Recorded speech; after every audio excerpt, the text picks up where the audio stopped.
Hello mga ka-MU! Ako po si Lane, ang sweet kusinera ng murang ulam. Tatlong sangkap na nasa kusina mo lamang. Kung may biglaang kang bisita at meron kang manok sa ref, pwede na to, hinding-hindi ka mapapahiya. Ilan lamang sila sa mga nakatanggap ng Moroccan plates natin. Humabol ka na para sa atin namang blue oriental plates. Una, hugasan muna natin ang ating chicken. Ang gamit kong part dito ay ang thigh part. Maaari kayong gumamit ng ibang part ng chicken. Linisin natin ito sa asin.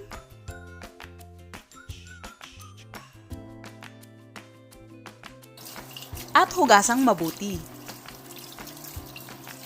Ngayon magtimpla tayo ng 3 ingredients lang. Pagsasama-samahin lang natin ang tubig, toyo, at brown sugar. Haluing mabuti hanggang matunaw ang sugar. Imagine nyo ka-MU, 3 ingredients lang yan para sa manok.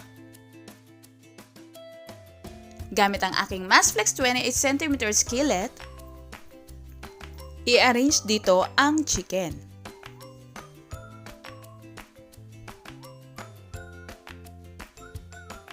At ang ating soy sauce mixture, ibuhos na natin dito.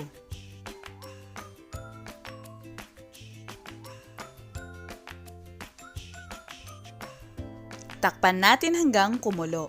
Buksan ito sa malakas na apoy.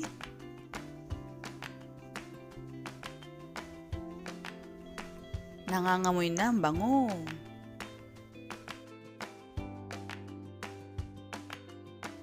At babaligtarin natin. Sa mga magtatanong kung pwede bang lagyan ng paminta, bawang, sibuyas, pwede rin naman po pero iba na ang lasa niya. Ito kasi yung original na lasa ng recipe ni Murang Ulam na walang masyadong sangkap pero masarap. Ganito lang ayos na. Takpan natin tong muli at hinaan na ang apoy. Hayaan natin to for 10 minutes.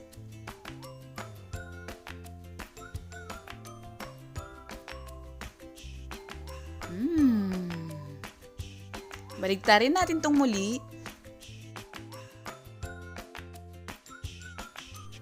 At iset na sa malakas ang apoy.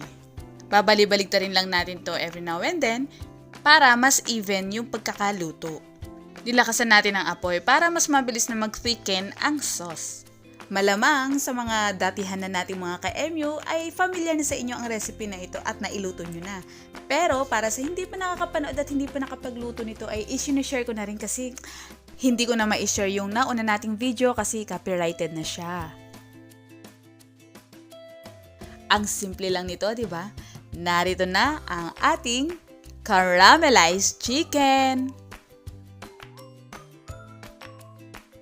At sa ating tanong mga ka-MU, sabi ko nga ay na-share ko na to noon. Sino na sa inyo ang nakaluto nito? I-comment mo lang dito, nakaluto na ako o kaya naman magluluto ako nito. Kaya mag-comment ka na at huwag mong kalilimutan na i-share ang video na ito at dapat nakapublic para makita namin ka-MU. Walang maling sagot at ang mapipili ay pwedeng manalo ng 5 square oriental plates. Ang ganda, di ba?